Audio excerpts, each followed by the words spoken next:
In this video, what I'd like to do is answer some really frequently asked Reiki questions, and I will start with the most basic one of all, and that is, what exactly is Reiki? Now, we can perhaps best understand it if we look at the different parts of the word Reiki, and it comes from two Japanese characters, Rei and Ki, and Rei means something like spirit or spiritual, and Ki is the Japanese word for chi or energy. So it's a system, a kind of a meditation and healing system that is designed, amongst other things, to really help us learn to cultivate this ki or chi energy. Now, what can we do with this energy? Well, people often come to us, healers, because they've got some sort of emotional stuff they want to work through. Maybe they're suffering from the loss of a loved one, maybe they've gone through a breakup, or maybe they're just feeling a degree of stress from everyday life, from their work or whatever it might be. And Reiki tends to be very helpful for soothing the emotions. So what the healer will do is the healer will channel this chi energy, this special kind of healing energy, and that then soothes a person, and it could be yourself or another, and it brings you back into a state of kind of emotional mental balance. Now, people often also want to know whether you can use this energy to heal physical issues, and here we have to be a little bit careful because, you know, the traditional Western medical community doesn't like us making any promises, and, you know, in fairness to them, you know, there probably haven't been huge experiments done which are, you know, scientifically proven that Reiki does this, that, and the other thing. But I think what you'll find if you look for anecdotal evidence is that there'll be many people who have worked with Reiki, who have been gone to healing sessions with a Reiki therapist, who are very happy with physical conditions that seem to improve. And I know, just personally speaking, I've worked with lots of people who have had even sometimes quite severe physical issues. I've worked with myself, and I've had, like, when I was younger, I used to always get sore knees with running. I used to get shin splints with running. And since I've done Reiki, I haven't got those. Now, of course, it might just be pure coincidence. I'm not making a claim, but I'm just saying it is interesting. And what I'd suggest, if you've got a physical issue, perhaps look up the internet, do a search for Reiki and that physical issue, and you might well find that there are a lot of people who say that, yeah, they've received, you know, a good degree of benefit from Reiki healing. Another question that often comes up is, can anyone do Reiki? You know, if you're looking to do a course, then this is a valid question, because you don't want to go to a course only to discover that it's only the select few, those with perhaps very great energetic sensitivity or whatnot, who can do Reiki. Well, the good news is that everybody can do Reiki, because fundamentally we are the same kind of machine. You know, our bodies are all very, very similar, and they're all designed to channel and connect to energy. And if you think, you know, you're probably familiar with the 7 chakras in our body, the body's 7 main energy centers. Well, these chakras, you know, even before you took your first breath, when you're in your mother's womb, they're drawing in energy from the universe and they're releasing unwanted energy. So we're very, very familiar with this. And so that is all we're doing with Reiki energy. And you might say, well, can you really learn it in a weekend, which is the average length of a course? I mean, you hope a course is a weekend, because you need, you know, probably at least 10 hours to teach the material in, say, level 1. But provided you've got that, even 10 hours seems like a remarkably short period of time to actually learn to connect to this energy and then to channel it both for yourself and others. And so the question's a valid one. Can you really learn to heal with Reiki in such a short space of time? And the answer is yes, because it's an innate ability. So as I was saying, our bodies are designed to draw in energy and to release it. And that's exactly what we're doing. But then, of course, another question is, well, is it dangerous to do Reiki? Like, are you going to, if I gave, say, 10 people healing in a row, would I feel very flat? Would I be depleted of energy? And the good news is that with Reiki, we're not actually using our own energy. So what that means is we're tapping into kind of universal energy. So you can just give and give and give and give, and you'll never get depleted. In fact, you'll even find that you feel more energized thanks to the Reiki, because it's sort of going through you before it goes into someone else. And so it's actually a good thing. Of course, another question then highly sensitive people often ask is, well, can you, when you're giving Reiki, say to other people, can you ever get anything off them? And the good news is Reiki is super safe. In fact, Reiki is much safer than everyday life. In everyday life, perhaps you have a conversation with your needy friend and they go away after the conversation and they've gained a lot of emotional support, and they go away saying, wow, thank you for the help. You know, I feel so much better, but you feel drained after the encounter. But with Reiki, that doesn't happen. With Reiki, it sets up a really safe environment for you to work. And so I've been working professionally as a healer, full-time healer for 17 years, and I've never got anything off anyone, even though often when you're working with people, they come to you because they're a little bit out of whack, they're a little bit of emotionally out of balance or whatever it might be. So these would normally be the people who you'd think you'd get something from, but never happens with Reiki. So that's the good news. Okay, so another question then is, you know, just extending actually on that one of why is it so easy, I want to add a point and say that one reason that Reiki can be learnt so quickly is because there's a kind of a transmission from the teacher to the student, what they call in Reiki circles an attunement. And the attunement is where you, as the student, get attuned into the Reiki frequency. So in an attunement, the Reiki master will do a few things, three kind of fundamental things. They will help work on your crown chakra, and that's the one which kind of opens up to source energy, so you can then draw in this energy to heal with. It works on the mana chakras in the palms. You've got mana chakras there, which are great for releasing energy out of the body. And then the attunement helps kind of to sink you in to the Reiki energy. So it's almost like two tuning forks. You've got the Reiki masters like a tuning fork, and you're a tuning fork too, and the two tuning forks then kind of get attuned to each other. And so you get attuned into the Reiki master's connection to Reiki energy. And so it's a little bit like if you're looking for a radio station and you knew that it was kind of like Reiki 101.5, then it'll be easy to find. But if you don't know the precise station, like where it is, then it's hard to find. You could be all over the shop. But if you know exactly where to find it, it's very easy. And so unconsciously, when you get attuned, your body kind of recognizes how to go into that same frequency and connect to the energy. So it's very, very simple. Okay, a few more questions. Let's see. Next one I'm going to ask is, what do you feel when giving Reiki or even receiving Reiki? And so when you receive Reiki, it's quite common to feel heat emanating out of the hands. Often you feel tingling energy. When you receive it too, it's not uncommon for your stomach to gurgle as your body releases things. You get sometimes little twitches, again, as releases happen. You often feel very, very relaxed. Maybe you can feel sleepy. Sometimes you'll even go to sleep during a session. So all these things are very natural, and they're a good indication that the energy is working. Sometimes the energy is even cool. So more often than not, you feel it as kind of a hot energy, but sometimes it's cool, even like a kind of a menthol. And so you never really know exactly what you're going to feel, but as a rule, it's something really quite tangible. It's something experiential. It's not like you're sitting there during the majority of Reiki sessions going, I'm not sure if I can feel anything. Like, you actually do really feel something quite concrete. So if you come along to a course, then you'll definitely feel stuff throughout the weekend. Next question, is Reiki, I've kind of answered this, but is Reiki just for healing others? Well, the good news about Reiki is it's very versatile. You can give it to others and you can give it to yourself. And I really like that about Reiki's, because really working on yourself is almost like the foundation of everything. If you feel good, if you've got a general state of balance, then everything around you tends to flow well. And even if you just want to become a healer, then of course it's a great experience to be able to work on yourself, and you're getting direct feedback on the kind of work you do. So that will make you a much better healer. Going back to what exactly Reiki does and how it works, I want to just talk to you very briefly about some of the things it will do beyond just saying, it can help with emotions and potentially physical things. But again, we're not making any promises on that. But if you look at your body, you often find that energy can get blocked in it.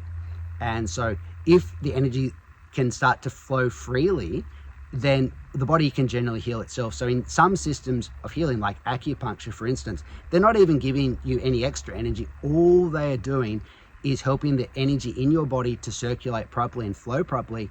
And then as a result of that, your body can heal itself. So Reiki, we're kind of doing that. We're helping to block any blocks, but we're also feeding extra energy into the person at the same time. So that's very helpful.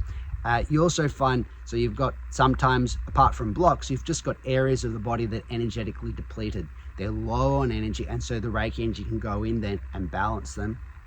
And sometimes the sort of the vibrational frequency of parts of the body are out of whack. So you can then, with the Reiki energy, bring them back into a healthy vibrational range. They've actually found out that all the different organs, different parts of your body vibrate. There's like a healthy vibrational range, and when they fall outside that, they might go too high or too low. Then it becomes, the organ will become unhealthy. So Reiki can help kind of draw that organ part of the body, whatever it is, back into the healthy vibrational range, and then health and kind of well-being can be restored. Another question, moving on, is how many levels are there in Reiki? Well, there are 3 levels, and at least traditionally, sometimes people divide the final level, which is the teacher level, into 2, but generally speaking, you've got level 1, where you learn to connect to Reiki energy to give it to yourself and others. Level 2, where you learn advanced skills and you learn things like to work with symbols, you learn to do distance healing, you learn special mantras which can help really strengthen certain parts of your body, energetically speaking. And then in the master level, apart from learning the most advanced kind of healing techniques, you also learn to teach other people. And so you can see how here sometimes people do divide the master level into what they call part 3A, which is just the practical side, all those advanced healing techniques, and 3B, which is the teacher component. But personally, I teach it all together because I see them all as interrelated. If you work on things for your practice, that will help you become actually a better teacher, and the things which you learn about teaching help you become a better practitioner. But that is up to whoever you learn with, how they structure that. But I like personally to just teach in the traditional 3 levels, which is classically how it was done. Another question that arises then is, how long should you wait between levels? Now, on some level, this could be just a bureaucratic issue. Like most associations like you to wait at least 3 weeks between level 1 and level 2. And then it's a bit blurry between 2 and 3. Sometimes people say a year. I'm personally, if you're doing the practice, I'm happy for it to be any time from 6 months up to do the master level. But the idea is that you're doing some practice in between the levels, and that way you'll get more out of the next level. So if you just went kind of from level 1 to level 2, maybe you only had a day's break, then you haven't kind of given your body the chance to acclimatize and strengthen itself energetically. So it's a bit like if you're going to the gym and you go one day and then you go the next. You can't just kind of double the weight from one day to the next.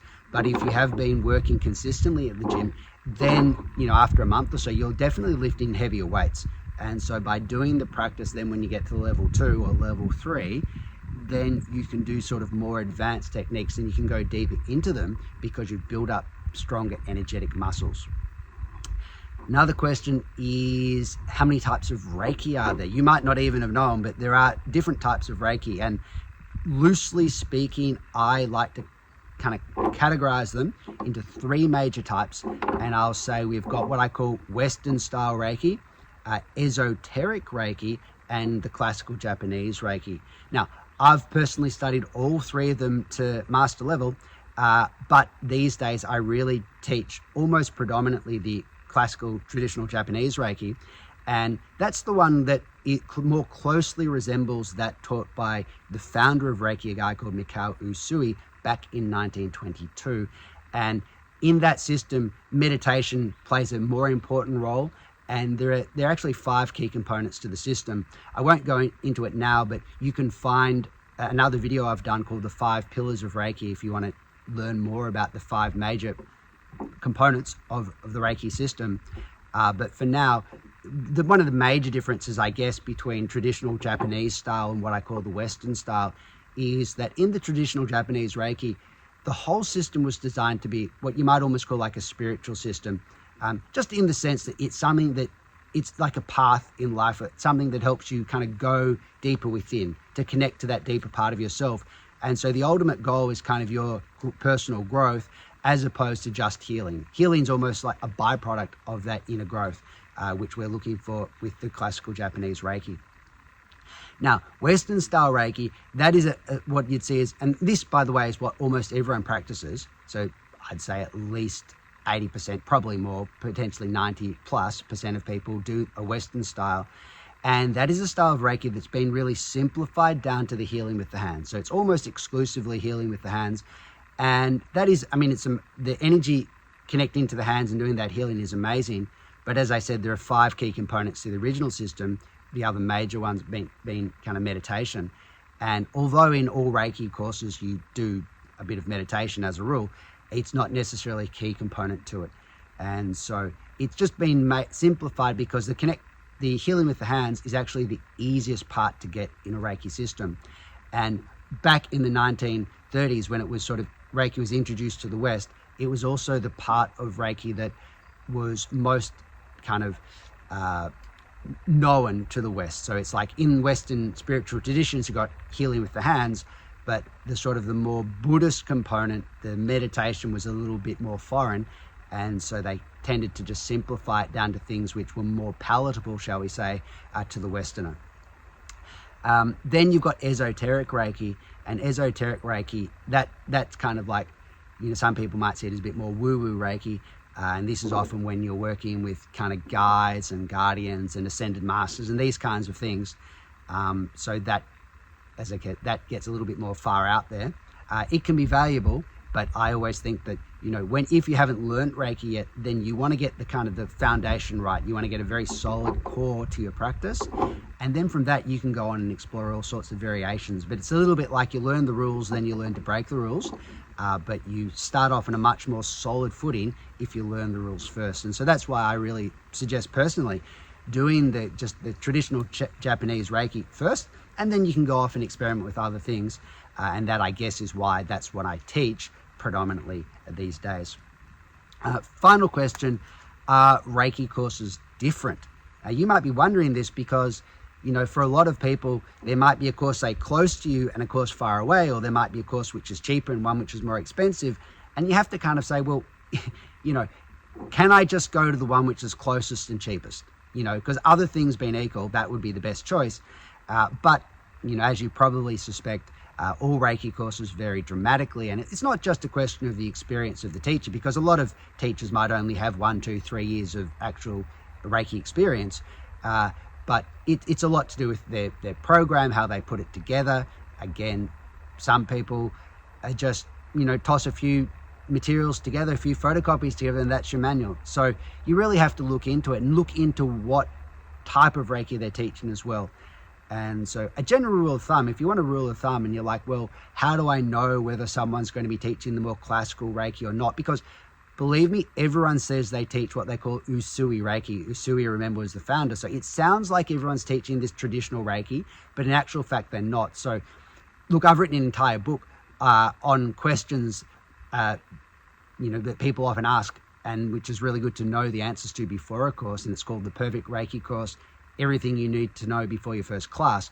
But if you sort of just want one simple question that you can fire off at a prospective teacher, you can just ask them whether they work with the hara. The hara is an energy center below the navel, and it's fundamental to a lot of these classical Japanese practices. So if your teacher knows what you're talking about and says, oh yes, we do a lot of haric work, then that's a good sign. That means they're going to be teaching something which, at least probably to a fair extent, is that traditional Japanese Reiki. But if they haven't heard of that, then I'd suggest that it's probably going to be more of a Western style. And I'd say at least at first, you do best to learn something which is that more traditional Japanese style, because that will give you the better foundation. So yes, courses are very different. Materials, what you learn, duration, experience of the teacher. I mean, these are all important things to look at when you're trying to find a teacher. And I'd suggest, and look, I've personally traveled around the world to many different countries to learn Reiki, and my approach was always, I just want to find the best teacher I can, because I know that, even though, it takes more time, it was more expensive, I just thought I'm going to get so much from it that it will pay me back. So certainly if it's just a question of do you go, 20 minutes, or do you go an hour, or even an hour and a half or 2 hours, do you pay $200, $300, $400? I would always choose the one the course you think is the very best one for you, because believe me, ultimately you'll definitely be repaid whatever you get whatever you invested in the course. If it's a good one, you'll get so much more out of it than whatever you invest. So look, there's some commonly asked Reiki questions. I hope this helps. Leave some comments if you'd like to, and I look forward to seeing you on another video.